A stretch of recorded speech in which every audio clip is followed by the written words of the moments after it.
मंगलाचरण करेंगे।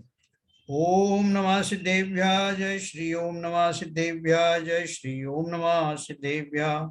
मंगलम भगवान वीरो मंगलम गौतमो गणी मंगलम कुंद कुंदाद्यो जैन धर्मोस्तु मंगलम। सर्वमंगल मांगल्यम सर्वकल्याणोपकारकम प्रधानम सर्वधर्माणां जैनम जयतु शासनम जैनम जयतु शासनम जैनम जयतु शासनम।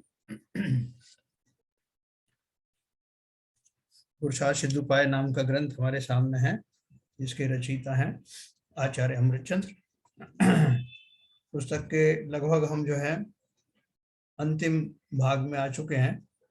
तो हम पढ़ रहे थे 10 धर्मों के बारे में, है ना। हमने सबसे पहले जो है 5 पापों से निवृत्ति रूप श्रावक के अनुव्रत पढ़े, फिर उनको सपोर्ट करने के लिए उनमें और ज्यादा स्थिर रहने के लिए हमने 3 गुणव्रत पढ़े। मुनि धर्म में स्थापित करने वाले 4 शिक्षाव्रत पढ़े, संलेखना हमने पढ़ी, और उसके बाद में उनके अतिचार पढ़े अनुव्रतों के। उसके बाद में हम ये 10 धर्म के बारे में पढ़ने वाले हैं। तो 10 धर्म के हमने बाकी के 8 धर्म पढ़ लिए थे और 2 धर्म बचे हैं। धर्म का अर्थ क्या है यहाँ पर? लक्षण। धर्म तो एक ही प्रकार का है। धर्म की परिभाषा क्या है? जो धर्म की हम अलग अलग परिभाषा करते हैं वो अलग अलग अपेक्षाओं से करते हैं, है ना। लेकिन यहाँ धर्म का जो वास्तविक अर्थ तो धर्म का इतना ही है कि वस्तु स्वरूप को धर्म कहते हैं। जब इस अगर व्याख्या से जाएं तो हमारा जो है वो स्वभाव क्या है? वस्तु स्वभाव को धर्म कहते हैं। हम भी एक वस्तु हैं, जीव वस्तु हैं। तो जीव का स्वभाव क्या है? जीव का जो स्वभाव है उस स्वभाव को जानना एक लोअर लेवल का धर्म है। उस स्वभाव को मानना, उस पर चल पड़ना, ये मध्यम दर्जे का है। और उसमें स्थापित हो जाना, यही परम स्वभाव में लौटना है। तो अपने स्वभाव में लौटने के लिए हम ये तरह तरह के जो ग्रंथ आदि जो पढ़ रहे हैं, ये इसलिए ये स्वयं में कोई धर्म नहीं। हम जितने व्रत उपवास नियम आदि धारण करते हैं, जितना भी हम स्वाध्याय करते हैं, ये सारे साधन हैं। किस चीज के साधन है? स्वभाव में लौटने के साधन है। और हम अनादिकाल से स्वभाव में आए नहीं। तो सबका हमें उद्देश्य समझना है। जिनेंद्र देव के दर्शन में क्यों करता हूँ, स्वाध्याय आदि क्यों करता हूँ, व्रत नियम संयम क्यों पालन करता हूँ, सबके पीछे मंतव्य एक ही है कि मैं पहले तो अपने उस बिसरे हुए स्वभाव के बारे में जानूं, और जानने के बाद फिर मुझे और कुछ करने योग्य है ना तो है और ना दिखाई देगा। उस काल में सब तरफ से आश्वस्त हो जाना कि अब मेरे लिए करने का काम सिर्फ एक ही है जो मैं आज तक नहीं समझ पाया, और वो है स्वभाव में लौट आना और स्थिर हो जाना। ये हमें बहुत अच्छे से ध्यान होना चाहिए कि हम ये सब कर रहे हैं, क्यों कर रहे हैं, अल्टीमेट हमारा गोल क्या है। और जैसे ही हम अपने स्वभाव में स्थिर होते हैं तो अन्य द्रव्यों की तरह जो बाकी के 5 द्रव्य हैं जो अपने अपने स्वभाव में मस्त हैं, मैं भी सुखी हो जाऊंगा। वो सब भी सुखी हैं, ये कि वो अजीब है इसलिए हम उनके सुख दुख के बारे में नहीं जानते, लेकिन वो अपने स्वभाव में पूर्ण रूप से स्थित हैं, इसलिए कहा जा सकता है कि वे सुखी ही हैं। और जीव वैसे तो स्वभाव से कभी अलग हुआ नहीं, लेकिन अपनी मान्यता, अपनी भूल के कारण, अपने अज्ञान के कारण वो दूसरे द्रव्यों में अपनी कल्पना करने लगा। अपने स्वभाव का उसे ना तो भान हुआ, ना ये जाना कि मैं कौन हूं। तो जैसे ही उसे इस बात का ज्ञान होता है कि उन 6 द्रव्यों में से मैं जीव नाम का द्रव्य हूं, और मेरा स्वभाव वर्तमान में जो मैं कर रहा हूं उसमें नहीं है, मेरा स्वभाव कुछ और है। और स्वभाव का अर्थ जान करके मैं उसके गुणों को जानता हूं, क्योंकि मेरा अल्टीमेट गोल उसमें ही स्थापित हो करके चिर शांति को प्राप्त करना है। तो हम जो जो कुछ भी पढ़ते हैं उसके बारे में सावधान रहना, हम क्यों पढ़ रहे हैं, ये हमेशा हमें ध्यान रहना चाहिए। नहीं तो ज्यादातर लोग जो हैं वो उसमें हमें तो सामने जो दिख रहा है उसे करते चले जाना है। क्यों कर रहे हैं, उसके पीछे उद्देश्य क्या है, इससे क्या प्राप्ति होगी, अधिकांशतः लोग उससे वंचित ही रहते हैं उस ज्ञान से। तो देखो हम यहाँ तक चल कर आए, चरणान योग का उत्कृष्ट ग्रंथ है, जिसमें चरणान योग का संक्षेप में वर्णन दिया है। ये मानते हुए कि अब तक जब हम इस ग्रंथ को पढ़ने बैठे हैं तो उससे पहले तक हमारे वो सब बेसिक कंसेप्ट क्लियर हो चुके हैं। जो हम जितने भी आचरण संबंधी जो बातें हैं हम सब जान चुके हैं, इसलिए उन्होंने यहाँ पर बिल्कुल संक्षेप में दिया है। तो 10 धर्मों यानी धर्म के 10 लक्षणों में से 8 लक्षणों के बारे में हमने संक्षेप में जाना। अब जो 2 धर्म बचते हैं, 2 लक्षण बचते हैं, वो है आकिंचन और ब्रह्मचर्य। मैं आपको स्क्रीन शेयर करता हूं।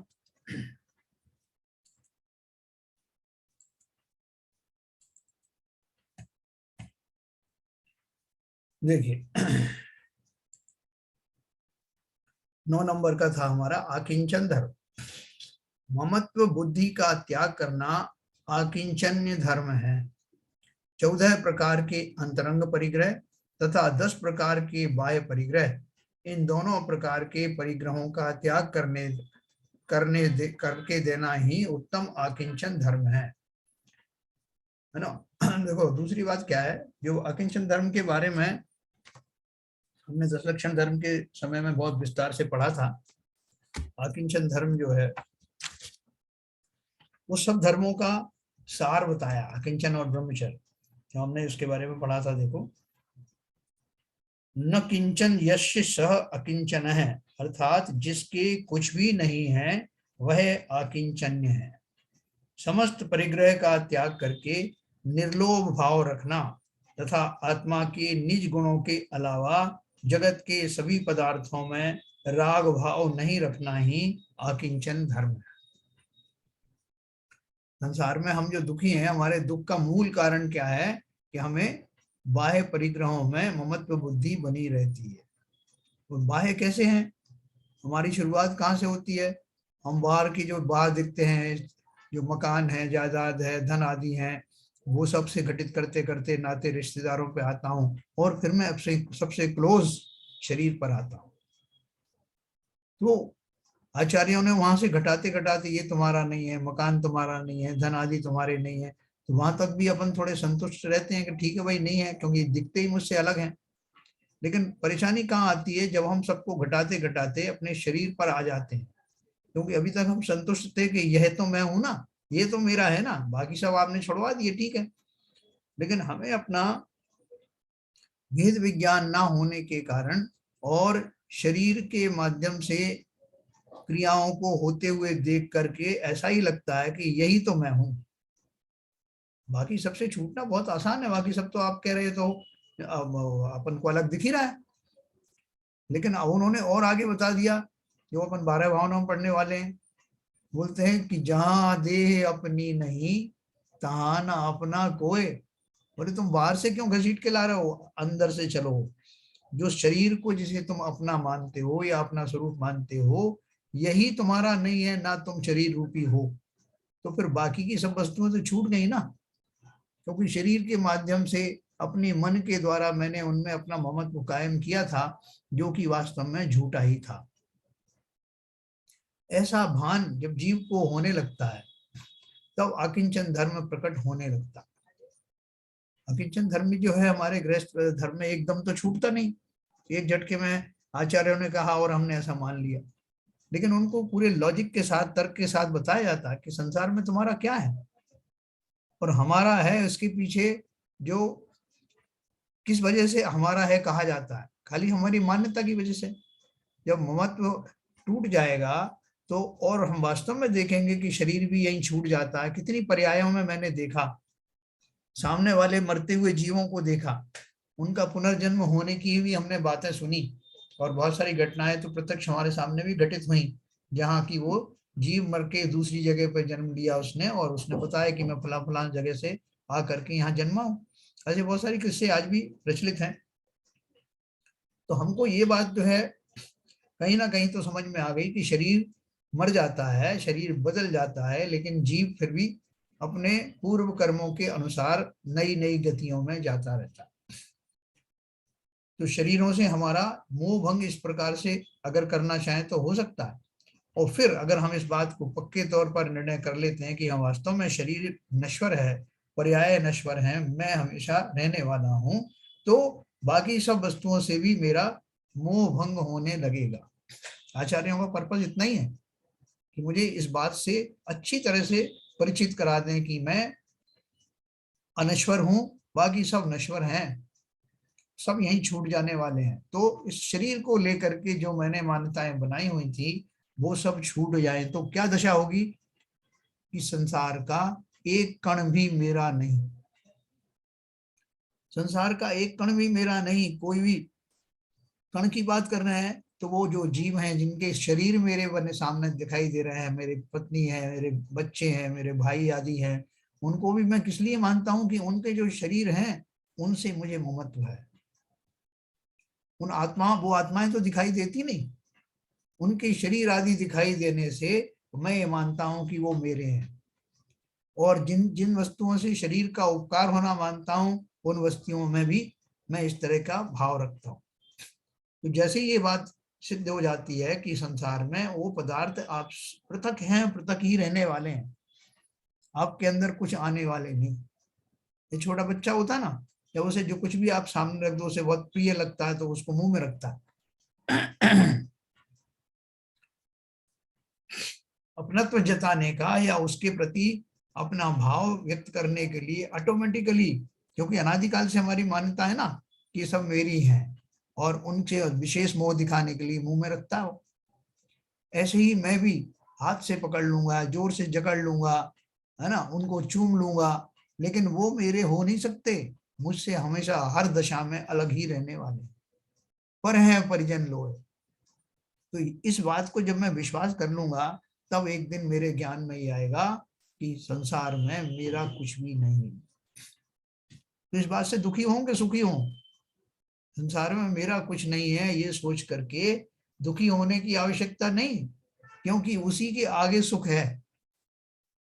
वस्तु स्थिति जो है उसको समझना है ना, संसार में आपका कुछ नहीं है लेकिन आपका जो कुछ है वो आपके पास ही है, इसको ब्रह्मचर्य कहते हैं। संसार में मेरा कुछ नहीं है, मैं निर्भर हूं, मेरी कोई जिम्मेदारी नहीं किसी किस्म की, किसी को पालने की, किसी को पोषने की, किसी को सुरक्षित सुरक्षित करने की कोई मेरी जिम्मेदारी नहीं है। मैं हूं तब भी ये पदार्थ ऐसे ही हैं, मैं चला जाऊंगा तब भी ये पदार्थ ऐसे ही रहने वाले हैं, आज तक किसी के हुए नहीं। तो ऐसा भाव आते ही जीव को बड़ी संतुष्टि मिलती है, बहुत संतुष्टि की। जिन पदार्थों को संवारने में सहेजने में मेरे पूरे जीवन चले जाते थे उनके लिए मुझे कुछ नहीं करना, मैं हूं अपने में स्वयं पूर्ण। मतलब मुझे अब किसी जो और दूसरी चीज की आकांक्षाएं करना ही नहीं, ना उनको संभालना है, क्योंकि वो मेरे ना तो हैं, ना कभी हुए थे और ना कभी होंगे। ऐसा चिंतन करके जीव निर्भर हो जाता है। अकिंचन धर्म को, अकिंचन लक्षण जब प्रकट होता है तो जीव गदगद हो जाता है, प्रसन्नता से भर जाता है। ओ, जिस भार के तले में दबा जा रहा था वो भार तो मेरे ऊपर था ही नहीं, मैंने अपनी खोटी मान्यता से उस भार को लद रखा था, है ना। तो जैसे ही हमको ये इस तरह के भाव आने लगते हैं वैसे ही सारी दुश्चिंताएं, सारा दुख, सारा मोह आदि भंग हो जाता है। तो अकिंचन धर्म एक महान धर्म है। इसको सार क्यों बताया, क्योंकि मैं नीचे से चला, उत्तम क्षमा मार्दव आर्जव भाव है, शौच सत्य संयम तप त्याग उपाव है ना। किस चीज के उपाव है, इस अकिंचन धर्म को प्राप्त करने के उपाय थे। अकिंचन ब्रह्मचर्य धर्म 10 सार है, मतलब वो जो 10 लक्षण प्रकट हुए थे जीवन में, जब ये सबसे बड़ा लक्षण, सबसे बड़े ये 2 लक्षण जब प्रकट होते हैं तब समझ लो कि आपके जीवन में भरपूर धर्म आ गया है। तो अकिंचन धर्म की खातिर तो मैं निष्प्रग्रही बन रहा था, मैं लोभ कषाय आदि को कंट्रोल कर रहा था। लोभ आदि क्यों आ रहे थे मुझे, ये कषाय क्यों सता रही थी, कि मैंने उन वस्तुओं में अपनापन माना था, उन्हें प्राप्त करने की अभिलाषाएं शरीर के साथ साथ ही जुड़ी हुई थी। और जैसे ही मुझे इस बात का भ्रम टूटा, ये वस्तुएं मेरी नहीं, तो उनसे जनित होने वाली, उनसे जुड़ी होने वाली कषायें भी मुरझाने लगी।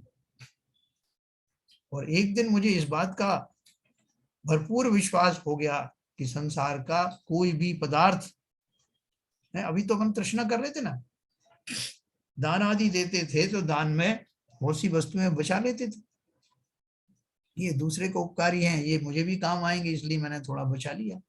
त्याग भी करते थे तो पूरा त्याग करते नहीं थे, और पूरा भी करते थे तो ये सोच करके हम अपने को थोड़ा दम्भ भी आ जाता था कि मैंने इनका त्याग किया। क्या त्याग करोगे? जो वस्तुएं पहले से ही अलग हैं उनका त्याग क्या करोगे? और हम उसमें आपने बड़ा गौरवान्वित महसूस करते हैं, आज मैंने 5 लाख रुपए का दान कर दिया, ये मैंने त्याग कर दिया, मैंने रात्रि भोजन का त्याग किया, मैंने फला त्याग किया। तो वो त्याग करने में वो वस्तुओं का त्याग किया या अपने राग का त्याग किया? ये जो 10 धर्मों के जो लक्षण हमने पढ़े उनमें वास्तव में जिन जिन वस्तुओं को मैंने अपना माना था उनको बुद्धि पूर्वक, वेद विज्ञान पूर्वक छोड़ दिया। छोड़ दिया का अर्थ क्या है? मैंने ममत भाव छोड़ा। वस्तुएं तो पहले से छूटी हुई थी, और अकिंचन धर्म में जाकर के इस बात का पूर्ण विश्वास होता है कि वास्तव में मेरा कुछ भी है नहीं। न केवल विश्वास होता है बल्कि उस विश्वास को और उस दशा को प्राप्त होकर के जीव उत्कृष्ट रूप से प्रसन्न हो जाता है, हर्ष से भर जाता है। संसार में मेरी कोई जिम्मेदारी नहीं।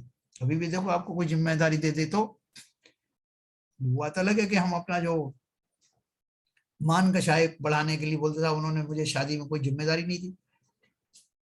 सारे लोगों को बोल दिया तुम भोजन का इंतजाम करो, तुम फलाना इंतजाम करो, स्टेज पे भी बोल दिया तुम उसका स्वागत करो, इसका स्वागत करो, मुझसे कुछ कहा ही नहीं। वो जिम्मेदारी हम अपने मान कषाय के कारण लेते हुए हर्ष महसूस करते हैं।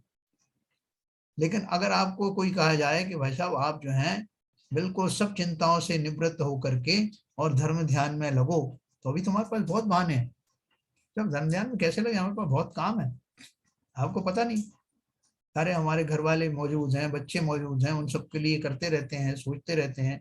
ऐसे थोड़ी है पूरी घर गृहस्थी लेके बैठे। तो हम उस भार से रहित होना नहीं चाहते। उस भार को, वो भार जितना होता है हम उसमें प्रसन्न ही रहते हैं। क्योंकि किसी ने 2 शब्द हमें प्रशंसा के कह दिए कि अरे वाह, अब बाबा जी आपने हमारा बहुत ख्याल रखा, आपने इतना धन हमको दे दिया, हमारा ये काम कर दिया। तो उस झूठी प्रशंसाओं से मैं प्रसन्न होता हुआ अपने आप को भार से और लगता रहता हूं, और ऐसा भ्रांति में फंसा रहता हूं कि ये भार ही तो मुझे सुख देते हैं। लेकिन आप देखो कि आप जहाँ स्टेशन पे बैठे हो, कोई आपको बोल के जाए भाई साहब जरा आप बैठना, आप यहीं बैठे ना, आपकी ट्रेन तो बहुत लेट आएगी, मेरा ये अटैची रखी, जरा आप देखते रहना, मैं अभी आता। दूसरा आया, दूसरे ने भी रख गया, 10-15 लोग रख गए। अब आप सुखी होगे कि आप चिंता युक्त हो जाओगे? एक एक का ध्यान रखना पड़ेगा, ये भी ध्यान रखना पड़ेगा किसका ये था, किसका वो है, कोई और तो नहीं ले जा रहा। फिर इतने में एक आया, उसने अपना ले गया, भाई साहब मैं ले जा रहा हूँ, तो आप मेरी तरफ से बेफिक्र हो जाओ, तो मेरी चिंता थोड़ी कम हुई। ऐसे करते करते अब एक सूटकेस रह गया, तो मैं बड़ा प्रसन्न हो रहा हूँ कि यार इतना सब जो है भार से मैं निर्भर हो गया, अब एक बचा है खाली। तो इसका अर्थ क्या है कि वो एक को भी आप चाहते हैं कि वो अपनी जिम्मेदारी से मुक्त हो जाऊं, तो मैं पूर्ण सुखी हो जाऊं। उसी प्रकार से संसार के जिन पदार्थों में मैं जुड़ने लगता हूं, ममत्वादी करता हूं, उनकी रखवाली सुरक्षा का भाव रखता हूं, वो सब वास्तव में मेरी सुख शांति को भंग करने वाले ही हैं। और जिस क्षण भी मेरा सब कुछ कहा जाए कि तुम्हारा कुछ भी नहीं है, अर्थात तुम्हें किसी की जिम्मेदारी लेने की जरूरत नहीं, तुम जिम्मेदारी लो स्वयं अपने की। अपने का अर्थ क्या है? शरीर नहीं। अपने का अर्थ है मेरे अपने स्वभाव की, मेरे अपने गुणों की, मेरे चैतन्य पने की, मेरे वीर गुण की, मेरे सुख गुण की। ये तुम्हारा है, तुमसे कभी अलग ना तो हुआ, कभी ना होगा। आप इसमें ही मस्त रहो, आपको और कुछ नहीं करना। तो जो वास्तव में ज्ञानी है वो बहुत प्रसन्न हो जाते हैं कि हो कितना आनंद आ रहा है, मैं निर्भर हो गया। जो मेरा चित्त दूसरों की तरह दूसरी वस्तुओं को अपना मानने का था, उस मान्यता से मुक्त होते ही जीवन मुक्त दशा की ओर बढ़ चलता है, और अत्यंत प्रसन्नता और हर्ष जीवन में घटित होता है।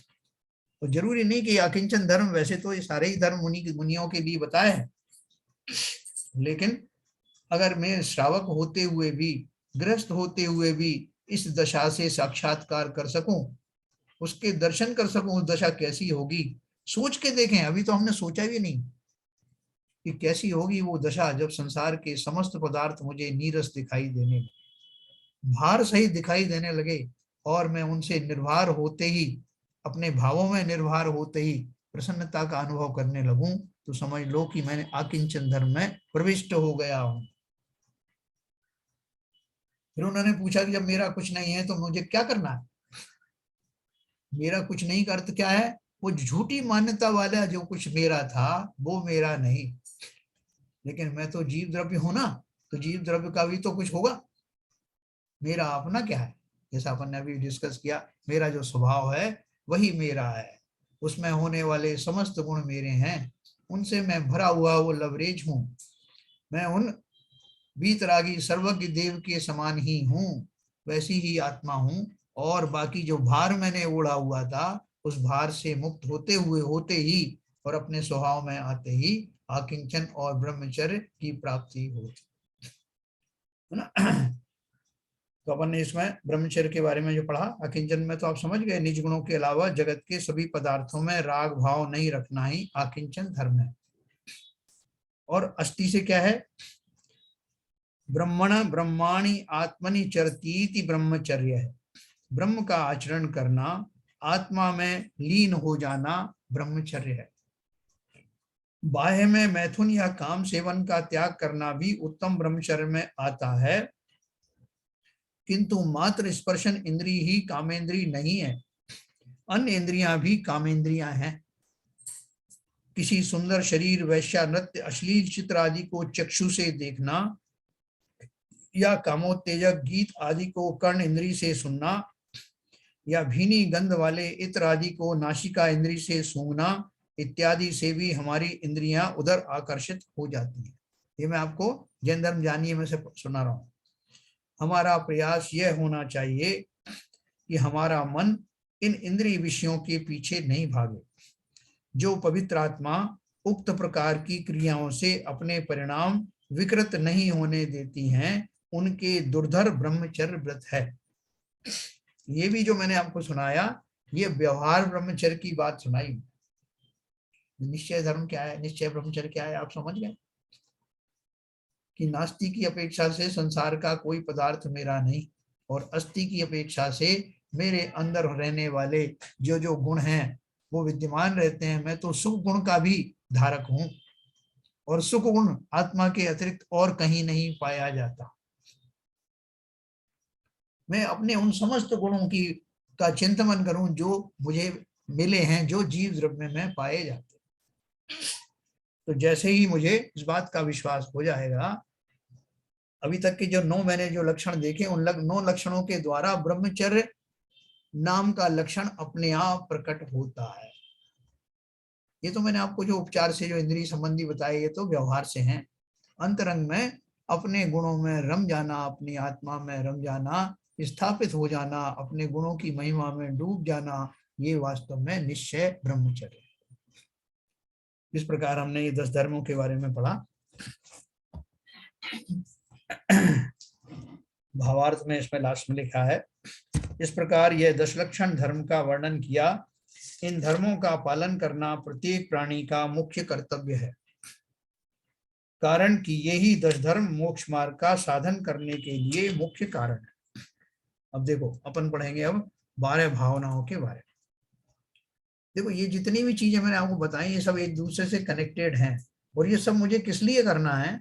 क्योंकि मैं संसार में आज तो आया नहीं, अनादिकाल से संसार में भटक रहा हूं, और अनादिकाल से इनमें भटकाव या जुड़ाव के कारण ये संस्कार मेरे लगभग परमानेंट जैसे हो गए।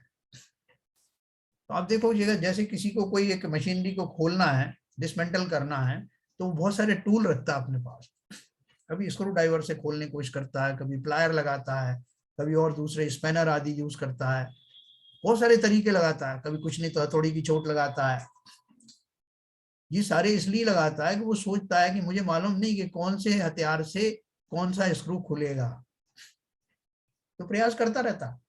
उसी प्रकार संसार में ये अलग अलग चीजें हैं, 12 भावना हुआ, आलोचना पाठ है, मेरी भावना है, स्वाध्याय आदि हैं, व्रत नियम संयम है, ये सारे औजार हैं। ये सारे साधन हैं। क्योंकि मेरे अलग अलग प्रकार की जो गांठें हैं, अलग अलग प्रकार के बंध हैं, बंध का मतलब है लौकिक बंध, उनको हटाने के लिए, मुझे बंधन मुक्त करने के लिए तरह तरह के टूल्स की आवश्यकता पड़ती है। और ये जो टूल्स हैं, उन टूल्स को वास्तव में वो कारगर भी हैं। जैसे अभी हमने 10 लक्षण धर्म पढ़ा, ये वैरायटीज में बदल बदल करके हम पढ़ते हैं, कब कौन सी चोट कहाँ पे कामयाब हो जाएगी आपको पता नहीं। इसलिए सभी साधनों को, सभी टूल्स को भली भांति उपयोग करना, उनको भी कैसे उपयोग करना, इसका भी एक साइंस है।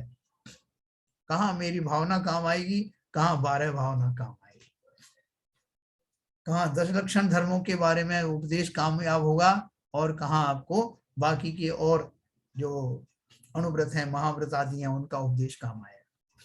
ये सब बातें हमको समझना है। आचार्यों ने ये सब जो पूरा पैकेज तैयार किया है, वो पूरा पैकेज इसलिए किया है कि हमारी मनोदशाएं अलग अलग समय में अलग अलग प्रकार की होती, और कब कौन सी जो है वो काम कर जाए, इसका निर्णय भी हम खुद करने लगेंगे थोड़े दिन में। इस समय ऐसा मनोभाव हो रहा है कि भाई साहब 12 भावनाएं पड़ जाए। जब कभी आपको वैराग्य होने लगे, संसार में किसी का निधन हो जाए, कोई आपको कोई शोक की प्राप्ति हो, 12 भावनाओं का चिंतन अनुपम है। आप अपने आप स्थापित हो जाओगे कि मैं किस बात के लिए मरा जा रहा था। इससे बड़े बड़े संकट जीवों के ऊपर आए, लेकिन उन्होंने वस्तु स्थिति को जाना, वस्तु स्वरूप को जाना, इसलिए उनको किंचित भी डामाडोल नहीं हुए। और मैं हूं कि एक जरा सा शोक आता है, जरा सा भी प्रतिकूलता आती है, तो मुझे लगता है दुखों का पहाड़ टूट पड़ा।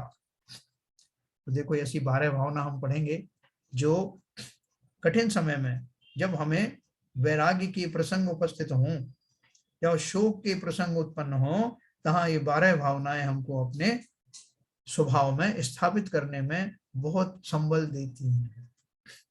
तो देखिए 12 भावनाओं का निरूपण इन्होंने दिया है, मैं आपको पढ़ के सुनाता हूँ।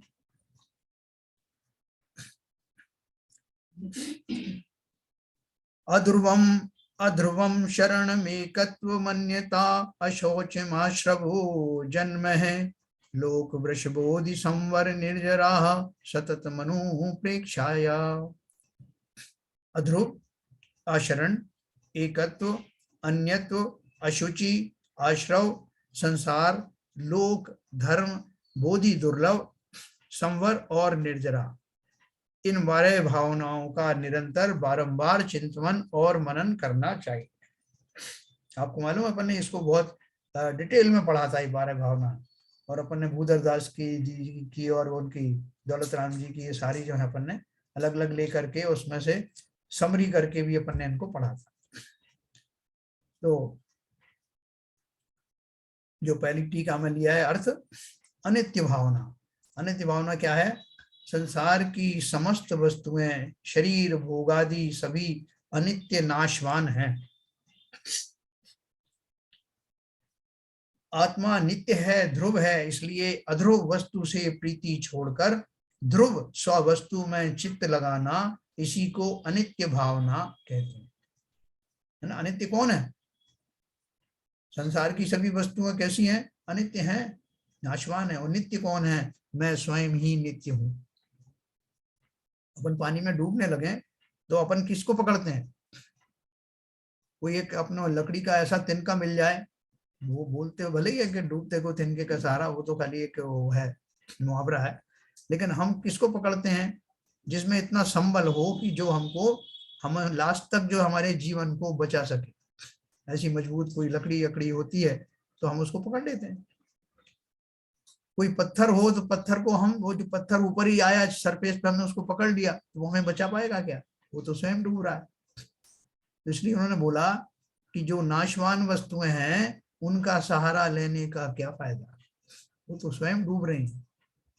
तो सहारा किसका लो? जो नित्य है, हमेशा बना रहता है, और ऐसा पदार्थ जगत में एक ही है, और वह हूं मैं स्वयं।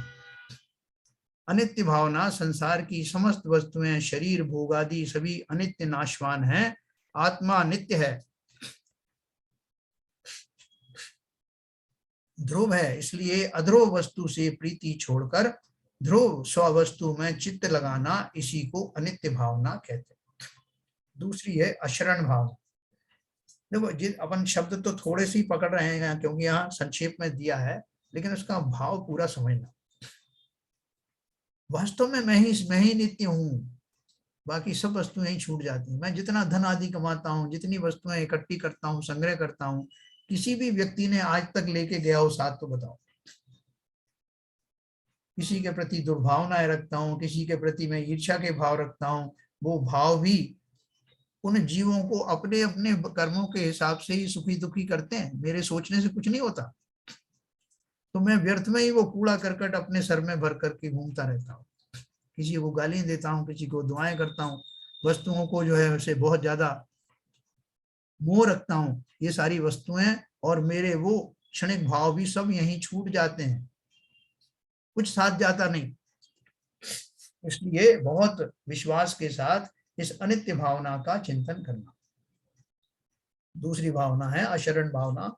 इस जगत में कोई किसी का शरण नहीं है, सभी प्राणी काल के अधीन हैं, काल से बचाने वाला कोई नहीं है। व्यवहार न से चार शरण हैं, अरहंत का शरण, सिद्ध का शरण, अरहंते शरणम, हाँ अरहंतम शरणम, सिद्धम शरणम, साहु शरणम, है ना, पढ़ते ना। अरंत का शरण, सिद्ध का शरण, साधु का शरण और जैन धर्म का शरण, परंतु वास्तव में निश्चय से केवल केवल आत्मा, अपना आत्मा ही शरण है, अन्य कोई नहीं। केवल पंडितम धम्मो शरणम बज्जामी। तो केवली ने जो बताया वो धर्म ही वास्तव में हमारा शरण है। ऐसी स्वासन्मुक्ता सहित विचार निरंतर रखना करना, यह दूसरी अशरण भावना है ना। अशरण भावना क्यों कहा इसको, शरण भावना क्यों नहीं कहा? क्योंकि मेरा जो चित्त है जिन वस्तुओं में है, मुझे वहां से छुड़ाना है, इसलिए कोई मेरी शरण नहीं है। ऐसा छुड़ाते ही जो शरण है उसमें पहुंच जाता हूं। तीसरा है संसार भावना।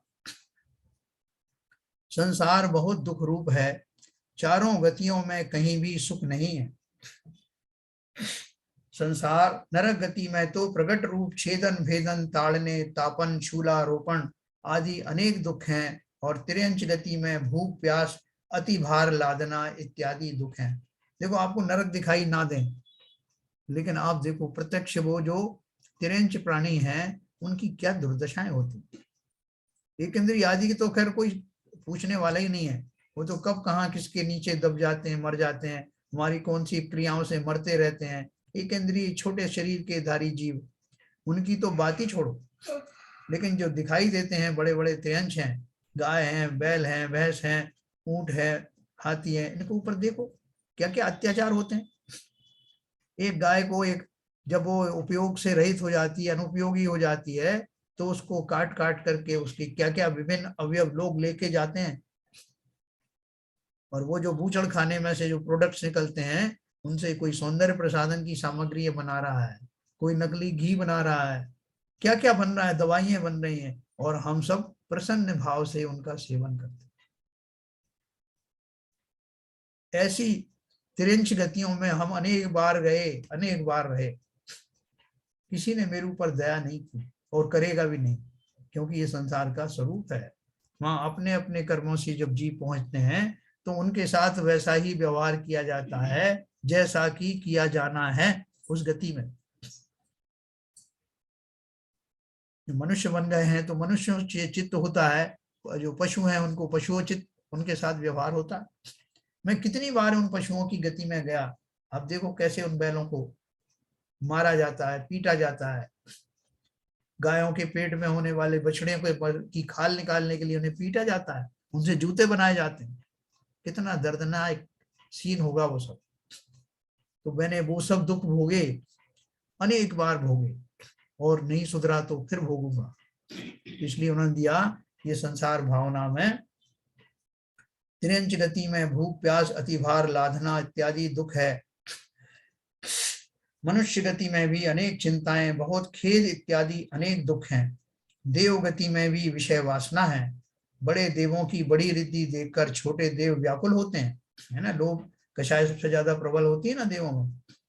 देवों की आयु दीर्घ तथा देवांगनाओं की आयु अल्प होने से उनके वियोग में देवों को अवश्य दुख होता है। मृत्यु के पूर्व 6 महीने पहले से गले की माला मुरझाने लगती है, तब से उस देव को महामोहवश अत्यंत खेद और दुख होता है। इत्यादि प्रकार के देवगति में भी बहुत दुख है। सुख तो एकमात्र पंचम गति अर्थात मोक्ष में है, जहां निज आत्मा से ही उत्पन्न और अक्षय ऐसा अनंतानंत काल तक पूर्ण आनंदमय अतीन्द्रिय सुख है। हमको इसका विश्वास होता नहीं। अतः प्राणी मात्र को चतुर्गति रूप संसार से उदासीन होकर पंचम गति को प्राप्त करने का उपाय करना चाहिए। ऐसा सदैव चिंतन करते रहना, वही तीसरी संसार भावना है।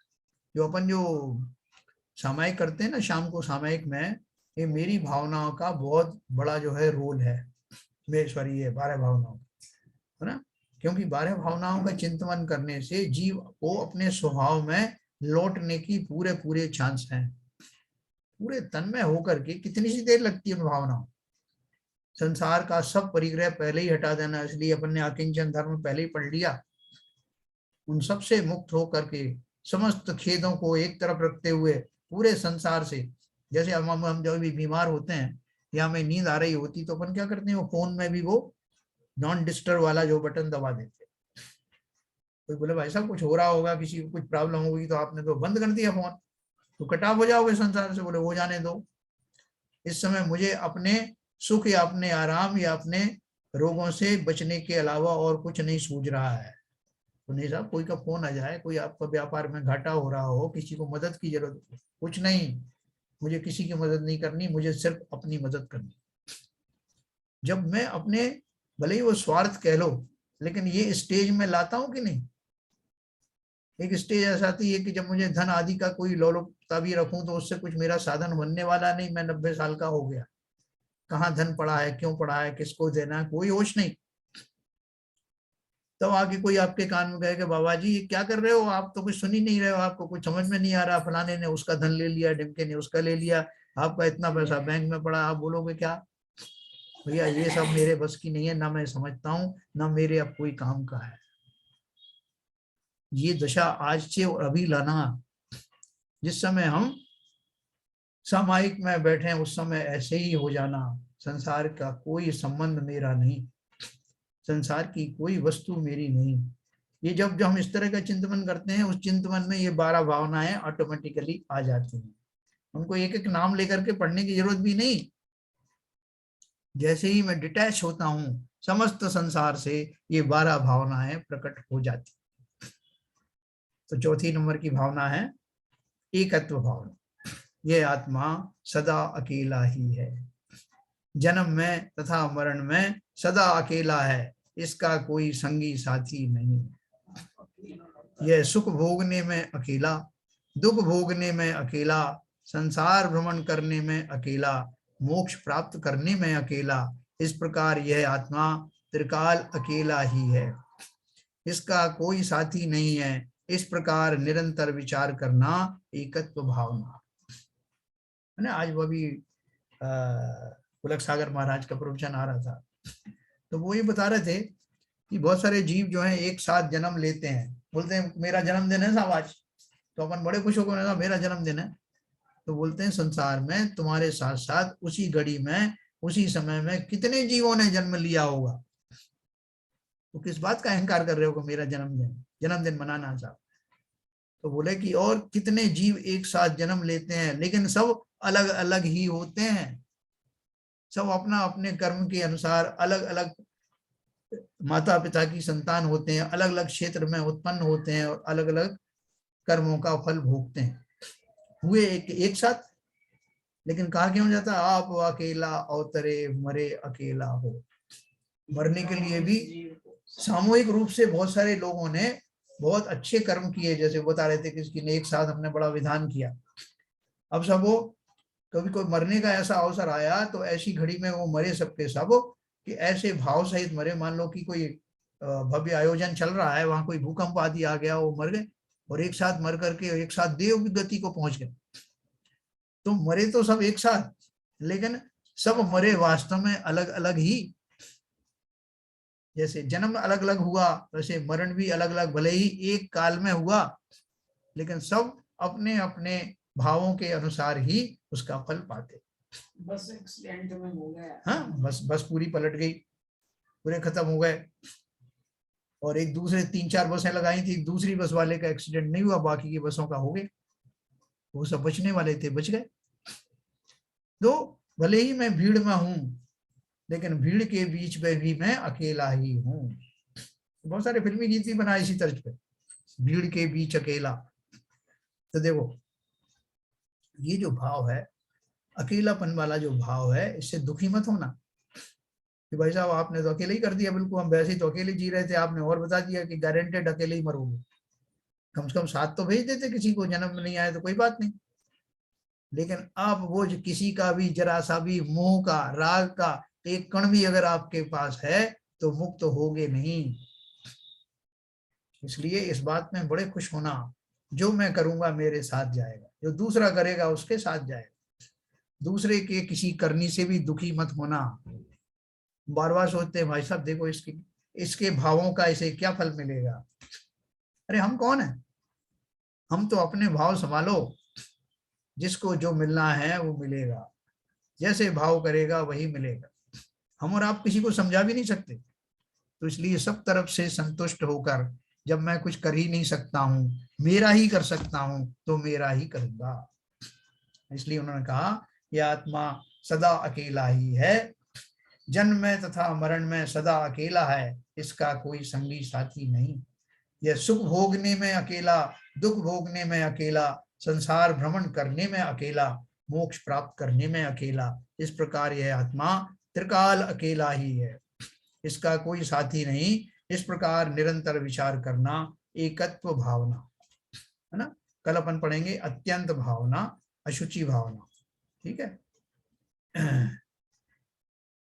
ये अत्यंत लिखा एक्चुअली है वो अन्यत्व भावना, अन्यत्व भावना अपन कल पढ़ेंगे, बाकी की भावना भी पढ़ेंगे। तो मैं आपको अनम्यूट करूंगा।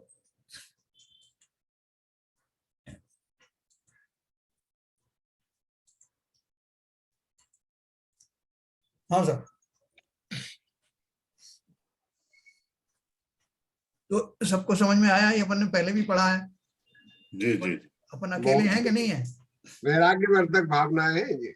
हाँ, वास्तव में संसार में ये अपन ने जो क्रम से जो पढ़ रहे हैं, अपन जो क्रम शास्त्रों में बनाए हैं वो इसलिए बनाए गए हैं कि मैं वहां से निकला, मैंने अपने आचरणों को ठीक किया, अपने आप लाइफ को डिसिप्लिन किया, अणुव्रत आदि पालन करते करते, मुनि धर्म की महानता समझते समझते मैं अब वहां आ गया हूं जहां वास्तव में निश्चय चारित्र जो है प्रस्फुटित होता है। और निश्चय चारित्र क्या है? निश्चय चारित्र तो एक अक्षर का है, बाकी के व्यवहार चारित्र का बहुत विस्तार है। निश्चय चारित्र तो इतना ही है कि अपने आप को समझ करके अपने आप को अपने में ही स्थापित कर देना, मात्र इतना निश्चय चारित्र है। वहां तक पहुंचने की जो भूमिकाएं हैं वो सारी व्यवहार चारित्र वाली,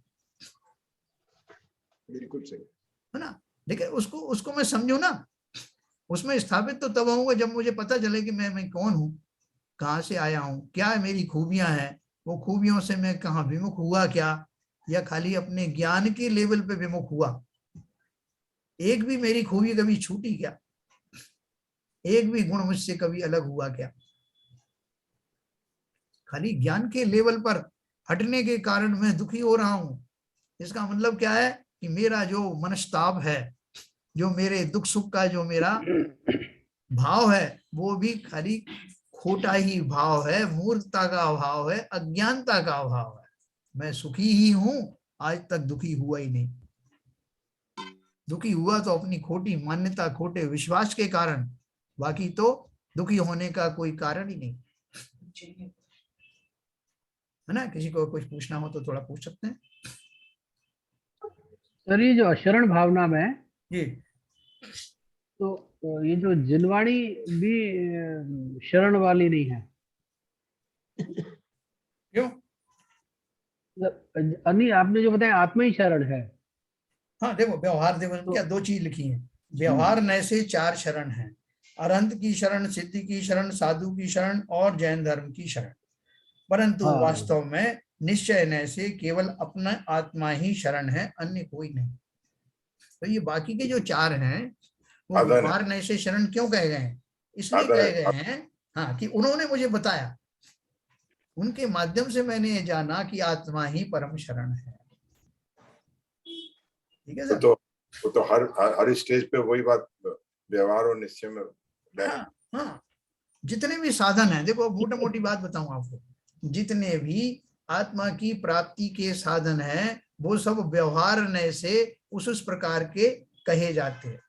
सही है ना? सम्यक दर्शन है, व्यवहार सम्यक दर्शन है। अरहंत सिद्धों की शरण है तो वो अरहंत सिद्धों का स्वरूप समझना है। ये समझ करके करना क्या है? अपने आप को समझ। जितने भी ये साधन है वो सब व्यवहार में आते हैं, और जो साध्य है वो एक ही है। साध्य अलग अलग नहीं है कि आपका अलग साध्य मेरा अलग साध्य, सबके साध्य अपनी अपनी आत्माएं हैं, अपना स्वद्रव्य है, उसका चिंतन करते, उसको उसके बारे में स्वरूप हम इसलिए जानते हैं कि जब हम स्वरूप नहीं जानेंगे तो उसमें रमेंगे कैसे, स्थिर कैसे होंगे, इसलिए मैं उसका स्वरूप जान रहा हूं। और स्वरूप जानने के लिए ही इतना विस्तार है। द्वादशांग वाणी आदि जो बनी है, अरहंतों ने जो कुछ कहा, आचार्य जो कुछ कह रहे हैं, और जो कुछ आचरण में कर रहा हूं, हमारी भूल कहाँ है? हम मंदिर भी जाते हैं, जो पूजन आदि करते हैं तो पूजन आदि करके समझ लेते हैं कि धर्म हो गया, लेकिन पूजन आदि क्या है? वो भी तो साधन है ना। ये बात अलग है कि मैं पहली क्लास में जो है 25 साल तक पढ़ा रहा हूं, लेकिन आगे तो बढ़ना है ना। ये सारे साधन जो हैं मुझे निरंतर ऊपर ऊपर की भूमिका में स्थापित करते हैं, और इसलिए अंत में जब मैं वहां स्थापित हो जाता हूं तो निश्चय से वही मेरा कर्तव्य है, वही कार्य है, वही मेरा चारित्र है। ठीक है सर ललित जी? जी जी।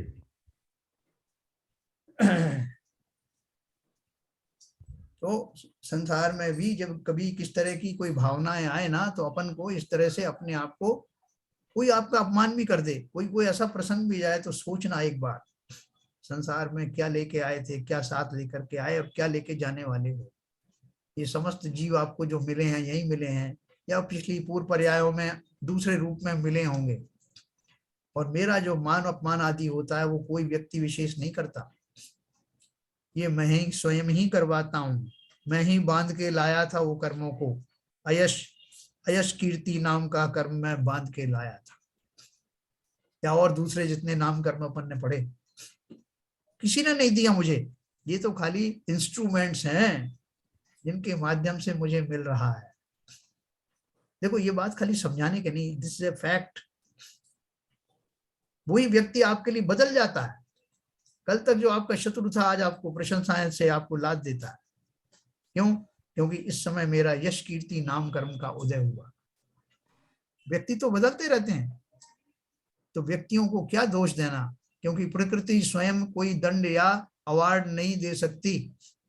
यही सजीव जो हैं, जो इंस्ट्रूमेंट्स हैं, उनके थ्रू हमारे पास आती है, सजीव और अजीब दोनों तरह के। ऐसे विचार करते ही बहुत शांति मिलेगी, क्योंकि जीवन में ये कष्ट कभी दूर होने वाले नहीं है, घटनाएं कभी बंद होने वाली नहीं। हमारे विचार जरूर हम बदल सकते हैं। ठीक है सब हरभजन साहब? छोड़ना, योग वियोग ये सब कितना ऐसा इसमें रचपच जाता है जी। जी हाँ।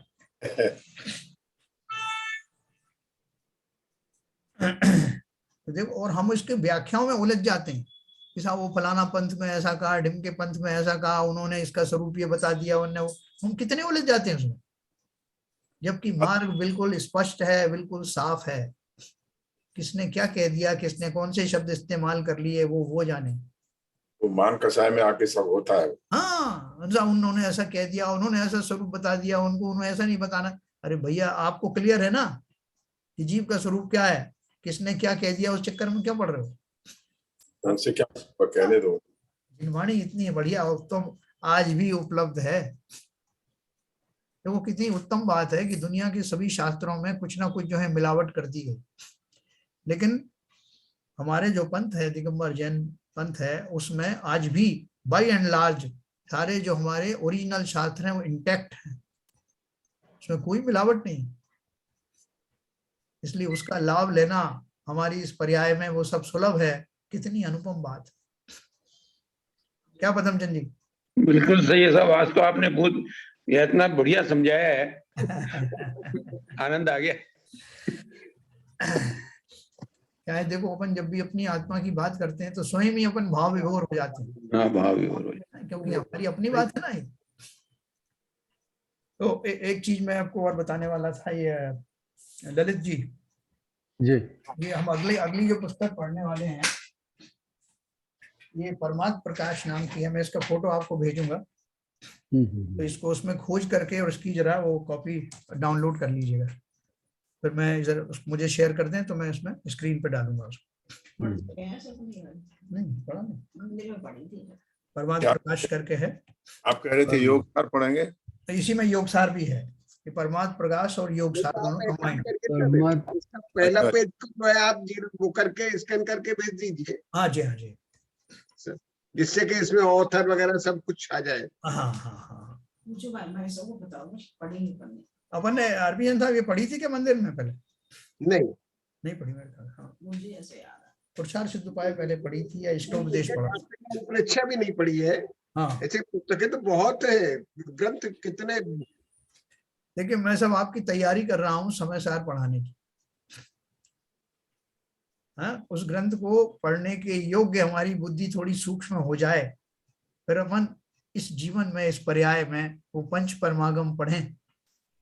जाने से पहले पहले ये कार्य अवश्य करना है, ठीक है ना। और समय कम है, सबके पास ही कम है, ऐसा नहीं हमारे पास ही कम है, सबके पास ही ना। एक इसलिए नित्यानंद राय जी ने कहा ना, एक घड़ी मत विसरो करो नित आओ जम।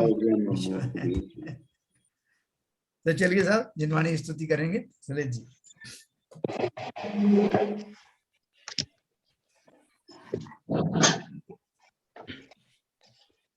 मिथ्यातम नाश वेको ज्ञान के प्रकाश वेको आप पर भास वेको भानु सी बखानी है। हो द्रव्य जान वेको बंध वेधि भान वेको स्वपर पिछान वेको परम प्रमाणी है। अनुभव बताए वेको जीव के जताए वेको काहू न सताए वेको भव्य और आनी है। जहाँ तहाँ तार वेको पार के उतार वेको सुख विस्तार वेको यही जिन वाणी है। हे जिनवाणी भारती तो है जपूदन रैन, जो तेरी शरण गए सो पावे सुख चैन। जिनवाणी के ज्ञान से सूझे लोकालोक, सो वाणी मस्तक धरो सदा देते धो, सदा देते धो। जिनवाणी माता की जय।